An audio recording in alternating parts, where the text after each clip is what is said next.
Law enforcement and government agencies struggle with parking citations, often because no one will pay them. Boots or other devices are costly, and they invite confrontation when implied and later removed by enforcing employees. With Tire Tag, you can avoid many hurdles and ultimately promote public safety and revenue collection. To learn more, visit tiretag.com.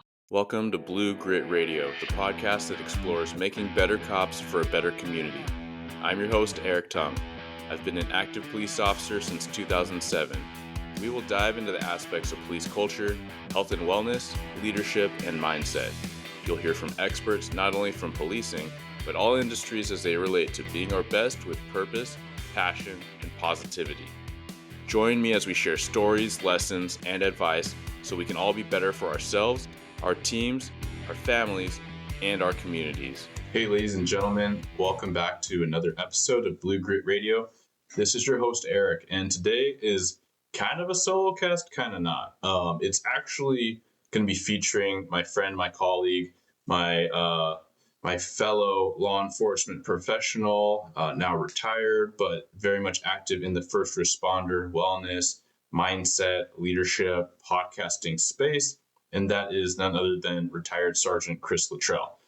I am featuring and sharing out an episode that he had, a part of his Mighty Mondays segment, because he talks about me. But not just because he talks about me, he's giving his own insights and reflections on something that I shared with him in a call. And I felt like it was something that I did want to share as far as some kind of mental angst and some frustrations I had, as I'm literally talking about wellness and these healthy practices that we should all take on. It's only a furthering of my emphasis on that, because you're not just done with wellness, right? It's not just, I did all the things, I checked all the boxes, and now I am well, and now I am resilient, and now I can handle whatever comes at and towards me, right? I can sidestep and bat that out of the way so it doesn't hit me in the face. That's life, right? Wellness is so critical because it helps us be able to dodge, dip, dive, duck, and dodge. Please know that reference. But all to say, it doesn't make it easy. And as I shared this this time, and this is April, I'm recording this, but it was within the last couple of months with Chris, with just this time, I felt super down, extremely unmotivated. Stress was mounting from many different directions. And although I logically knew all the things, I just was missing that spark or that motivation to do it. And so what I shared with Chris, that he describes in, I think, a much more eloquent way than I would be kind of riffing on it from my own personal experience, is he shares that in his episode. And I've written about it in my newsletter in a different format and version, but that is why I am featuring Chris's take on it, his narrative on it, and also just a subtle, not so subtle nod for you to check out Chris's work, the Gravity podcast, and follow him on social media, whether it's LinkedIn, Instagram, and certainly check out his podcast. So many resources for first responders, also talking about family dynamics. His wife is a big part of his show. And so absolutely check out an absolute class act, and one of my role models and mentors in the space and career, but also now someone that I can very proudly and gratefully call a friend and a mentor. Without further, Chris Littrell. What is going on, ladies and gentlemen? Welcome to Mighty Mondays here on the Gravity Podcast. I am one of your hosts, Chris. Thank you for choosing to tune in today. Hey, folks, we're back at it. I enjoy these episodes. Man, admittedly, I'm not staying consistent day to day. I am week to week, but not day to day. And what I mean by that, if you've been listening to the podcast here for a while, you know that here at the beginning of 2025, I made a commitment. Hey, I want to be a student learner. That isn't right. I want to be a life learner. I want to be a student of life. And I want to go into 2025 postured in such a way where I can learn lessons. I can capture wisdom, or glean wisdom might be a better word, everywhere from anyone. And if I have that posture, then I go into conversations, I go into gatherings instead of checking a box or just killing time, right? Which if I'm just killing time, it's time to pull out my phone and start finger swiping. Or if I go into 2025 and I think to myself, I want to learn from people this year. I believe other people have perspective I don't have, and I want that. And so let's get curious and let's go into this world and try to learn at restaurants and at your kids' sporting events and from your kids and at work, even from that person who you can't stand. But you know what? Maybe if you just change your thinking a little bit, maybe we could learn an awful lot from each other, even from people that sometimes we want to punch in the face a little bit. Don't punch people in the face, folks. It leads to bad outcomes. So that's what I'm doing every other Monday, is coming at you with Mighty Mondays, bringing perspective, life wisdom that I'm catching, that I'm gleaning from other people. This week, I didn't have a lot written down in my notes. I keep a little note tab in my phone, and I had some entries, and I had gleaned some wisdom, but some of them, like when I went back and reread them, I was like, okay, that's good, but I don't know that that's great. Like, I don't know that that's Mighty Monday worthy, right? You all are dedicating some of your time, roughly a half hour, to tune in and listen to me jabber on about something that I'm calling wisdom. And I don't want to bring just any rubbish to you. And so I kind of put those off to the side. And I had a couple instances where this came together, what today's show is going to be. And the most recent one was a buddy of mine, actually a fellow podcast host, Eric Tung with Blue Grit Radio. Absolutely phenomenal podcast host, great podcast, great wisdom that he shares on social media. So, I mean, if you don't know who he is, check him out, Blue Grit Radio. And he was sharing some stuff with me. And we're going to get into that here in just a little bit. What he shared, why I think it was so profound, and then ultimately, what can the rest of us learn from it? So with that, let's get into Mighty Mondays.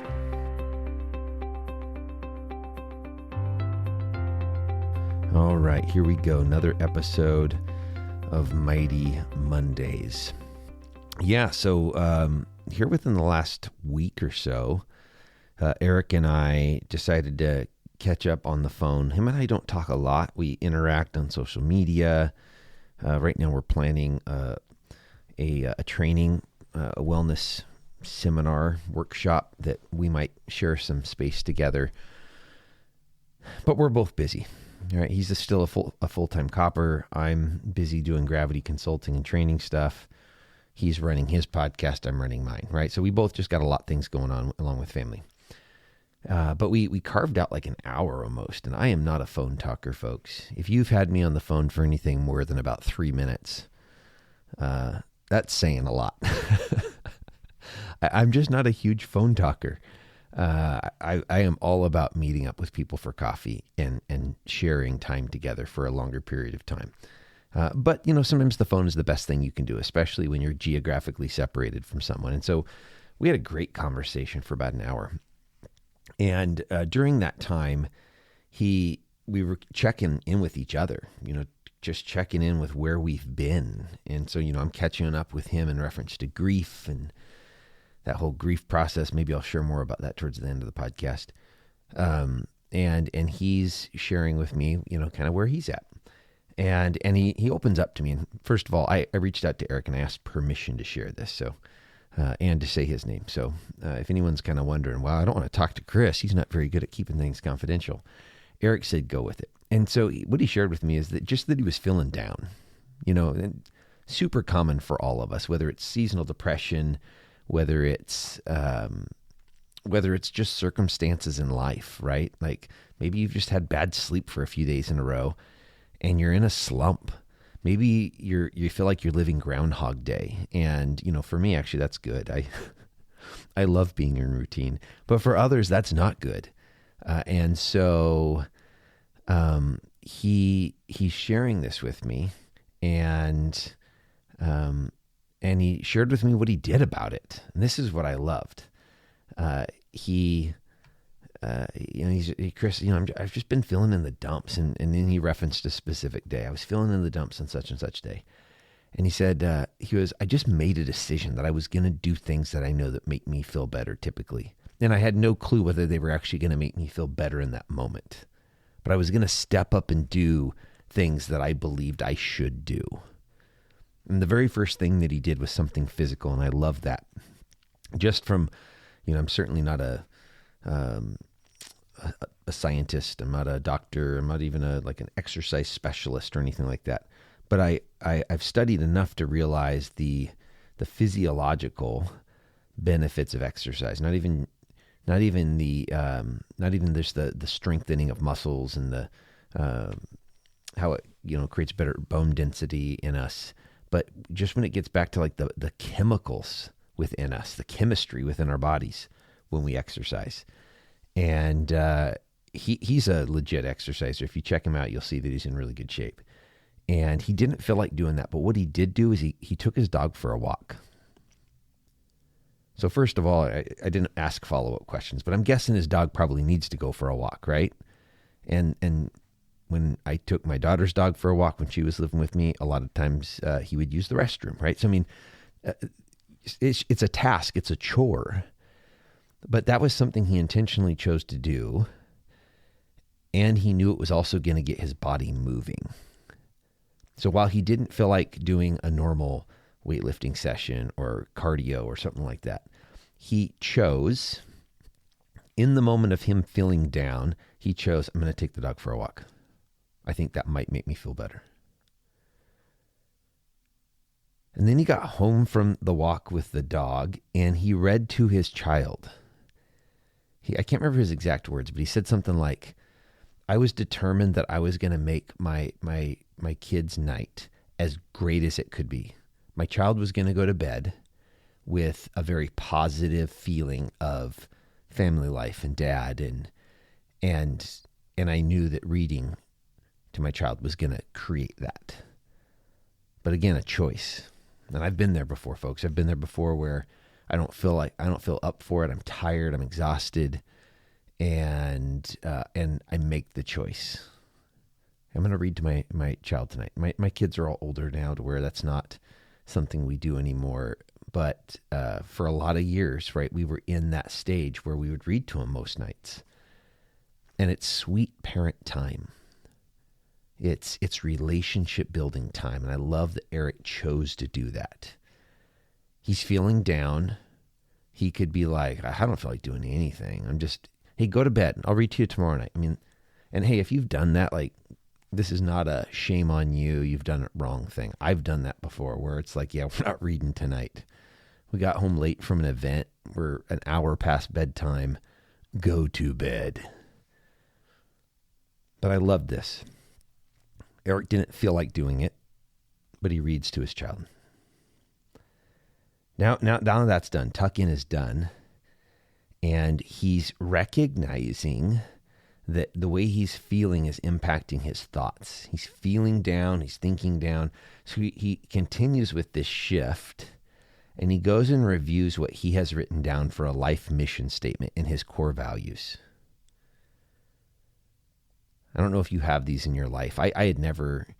I feel like my parents were great parents, but that wasn't something that they talked about with us. So the first time I was exposed to core values, that word, right, meaning having a handful at most of single word or a couple word statements that frame how we live life, was in the Air Force. Integrity first, service before self, excellence in all we do.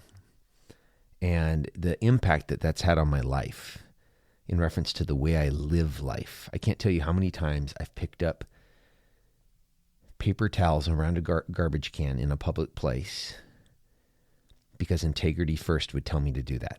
Doing what's right when no one's looking. There's a mess. Who's going to clean it up? I can decide that that's not my job and walk away. It's a public place. Or I can finish drying off my hands and use that paper towel that I just dried off my hands to pick up the ones around the wastebasket and throw them away. And so having a mission statement, folks, having core values, I can't speak for you. I can speak for me that it's had a profound impact on my life. Right now, my mission, or my why am I doing the things I'm doing, is to captivate audiences with truth. I'm a trainer, a public speaker, and I want to captivate audiences first. I want it to be an engaging session where your brain is firing away, because whatever it is that I'm doing or showing or I'm having you do is causing you to be awake and alert and engaged, versus the opposite, which we've all experienced before, where the speaker, who might be brilliant, is putting us to sleep. I want to captivate audiences, and I want to use truth. I don't want to use junk science. I don't want to use junk ideas. I don't want to use business principles that are catchy but are not actually grounded in truth. And so I've been trying to up my game in reference to making sure the things that I'm teaching are based in truth. And I can tell you, over the course of my life as an instructor, I haven't always done that. I've been taught stuff before, and then I go on and teach that stuff. And later I figured out that that was not based in truth. Later I figured out that the scientific studies done around that topic weren't great studies, not using a scientific method that we're able to replicate. Hey folks, just a quick break in the podcast to remind you of some of the training offerings that we have coming up at Gravity Consulting and Training. Coming up here in April, May, and June, I have a 3-part leadership series, and each one of them is titled something different. You can take them individually or all. You can sign up for all 3 of them if you want. The first one is leadership in conflict. It's your job to be in conflict, folks. If you're a leader, are you ready? It's going to be a great interactive course on the Zoom format, helping you prepare to be in conflict in life and in leadership. The second one in the series is mind over emotions. And this is really focusing on our mindset and getting into motion. Much of what we're talking about here on the podcast today, that's on May 13th. And then the last one is breed decision makers. How do we train up our future leaders to make decisions? That's on June 10th. For more information, look down in the show notes at Gravity Training. With that, let's get back to the podcast. So that was number 3, mission and values. Next, he told me that he exercised gratitude. And I've talked about this on the podcast a lot of times, folks. I think I've shared that how I, probably 2021, 2022, was in a rut. And the only significant change I made in my life at that time was I decided to exercise gratitude while I drove to work. That was it. That was it. While I'm driving to work, instead of getting frustrated with whatever I have zero control over, I am going to identify at least 3 things that I'm grateful for. And in a very short period of time, folks, I felt different. And actually, as I was getting ready for this, I've heard this before, this idea of feelings follow behavior. Hey, do you want to go to our kids' event tonight? No, I don't feel like it. Okay. Folks, I don't feel like doing a lot of things. I don't feel like washing our family's dirty socks. I don't feel like unloading the dishwasher. I don't feel like following up and having a conversation with someone that has been confrontational with me in the past. I don't feel like doing those things.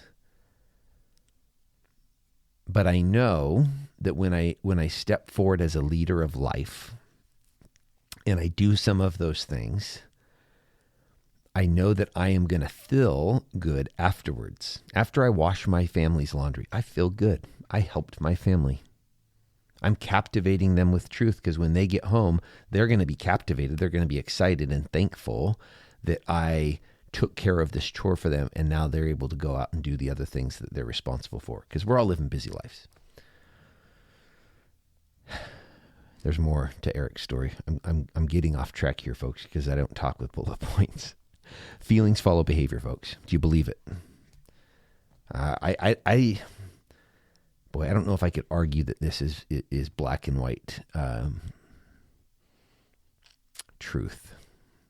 I've just experienced this. So I'm telling you, this is my experience. And for those folks that have described their own similar experiences to me, this is what they've told me.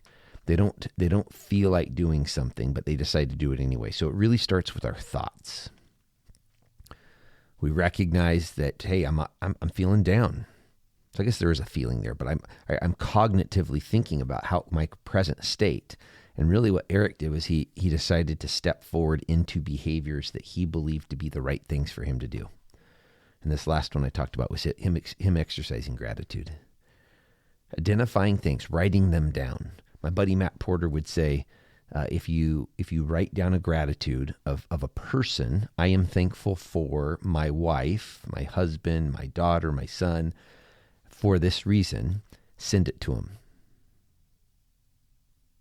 After you write it down, take a picture of it, text it to him. Let whoever it is that you're grateful for know that, hey, I was just exercising gratitude, and you were on my gratitude list today. I just want to let you know I really appreciate you. And now it's not only having an impact on you, but it's also having an impact on them. If you've never done this before, folks, I challenge you to do it for 30 days. For 30 days, get a notebook. That way, if you forget a day, you're going to see it. Get a notebook, something that's going to hold you accountable. And for 30 days, write down 3 things you're grateful for, and try not to repeat. So if you're grateful for warm coffee and your functional 2000 Toyota pickup truck and your dog, that's great. Those are all really good things to be grateful for, like legit. But tomorrow, come up with something else. Come up with something else. And I do repeat my gratitudes, folks. I do, totally. But I also try to, recognize, all right, I said that yesterday and the day before. What more am I grateful for? The last thing that he did was he went and engaged his wife. That was the last thing Eric did that he shared with me. Took his dog for a walk. He read to his child, did a good tuck-in, reviewed his mission and values, wrote in his gratitude journal, and then went and engaged his wife. And he said, Chris, when I was done, it wasn't like the gloom was totally gone, but I felt better. I didn't go from being in the dumps to, man, it's the best day ever. I don't even remember what I was upset about or what I was frustrated or why I felt gloomy, right? Wasn't that he forgot it. Still felt some of that. But he felt better. There was a change. And I think that's the story here, folks, on Mighty Mondays. That's the wisdom here. You're feeling in the dumps. That happens in life. You're not going to feel your way out of this, but you can act your way out of this. This isn't to say that the feeling isn't valid, right? It's just, we're talking about feelings here that are unpleasant. And so I can acknowledge that's the way I feel. And now I'm going to take certain actions, certain behaviors, and I'm going to trust that if I do these behaviors that are righteous things for me to be doing, taking care of my family is a good thing to do.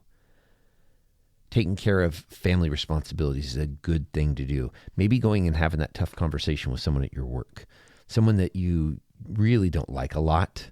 You guys always have conflict, it seems like, but you know what? You feel like you need to address whatever is currently going on between the two of you. Maybe you need to say, I'm sorry. And you're like, you know what? This person treats me like garbage a lot of the time, but I'm going to go get it done. I'm going to go and have this conversation. And you step into it and you do the behavior and you feel different afterwards. I think part of the reason why this resonated so much with me when Eric was sharing this with me is because of where I'm kind of at right now in my grief journey. If this is the first episode, news to you, in July, I lost my oldest daughter in a traffic accident. And wow, just like that wasn't even on my radar for worst thing imaginable. And I know this about grief. I know that it comes in cycles, meaning it's not like you go through this linear progression of grieving the loss of a loved one, and then all of a sudden you're all better. In fact, with most of the folks that have lost a spouse or a child that have reached out and confided in me their story, most of them told me the pain's never going to go away. It's always going to hurt a ton. You're just going to get stronger and be able to like live life with it. And where I'm at right now is I recognized here recently that I have been distracting myself really good. I am busy training for triathlon. I am busy doing gravity consulting and training work. I am busy as a dad, as a husband. I'm busy supporting my wife when she's grieving. I'm busy with all of this, and I don't allow myself to get into a heavy place. When it starts to come on a little bit, I usually will shake it off, because at that moment I have something else going on, and I just, oh my gosh. And I realized that was happening, and I realized I needed to do something about it. I didn't want to do something about it, folks. I just want to continue to ignore it. I want to continue to distract myself is what I want to do. And I realized that was not the best for me. And so I reached out to the VA and I asked from my counselor to get referred to a grief group, a veterans grief group that with folks that have gone through similar things. So that's what I'm doing. And just going to that group with other people with similar, things happening in their life right now, just being there with them felt heavy for me. I liked it. I liked being there with them because these people are right there with me, right? I mean, not that we have the exact same story, not that we feel exactly the same, but I'm just saying I feel military veterans, they've lost a really close loved one to them. I feel like it's a good group of people. But it was heavy. The whole reason I was there, it just reminded me. I couldn't get distracted. I was very much reminded that the whole reason I was there was because my oldest daughter died. And I have homework to do throughout the week. And so I'm walking through this process. I don't feel like doing it. It feels a whole lot better to focus on triathlon training. It feels a whole lot better to focus on leadership training. Me coming out to your organization and training your folks. I'd much rather get distracted with that than going to a grief group. And I know that this is going to be therapeutic for me. I know that there's things that I haven't dealt with that I need to deal with in order for me to be healthier, in order for me to be able to live out the other responsibilities that I have as a trainer, as a husband, as a father, as a God-fearing man. There's other things, there's still work for me to do here on earth. And I need to heal. Not that I think I will heal completely, but I need to heal as much as I can. So Eric's words just really, again, they hit center on me. Him sharing his story, and I don't think he was sharing it because of what I got going on. I can't remember the order of us sharing stories back and forth with each other. I think we were just both checking in. And, yeah, I really appreciate you, Eric. If you're listening to this, brother, appreciate you being willing to confide in me. Appreciate you allowing me to share this with the listeners. And for you listeners, I'm just hoping that you're getting something here. Where are you at right now in life? If you're celebrating stuff, man, love it. I want to celebrate with you. Like, yes, scream, yell, shout, hurrah, hurrah. Like, that's good. I am there sometimes. And if you're not there, if you're in the dumps, you don't need to know how to get out of it. Just start doing the small steps, the small disciplines that you know are good and be consistent with those. And my hope for you is that you're going to get on the other side of this dumpy feeling. Thank you for tuning into another episode of Blue Grit Radio. As always, support this community by subscribing, giving us a 5-star review, and following, liking, and sharing posts on Blue Grit Wellness on Instagram. You can reach me there or email me at bluegritwellness@gmail.com. Be well and stay gritty.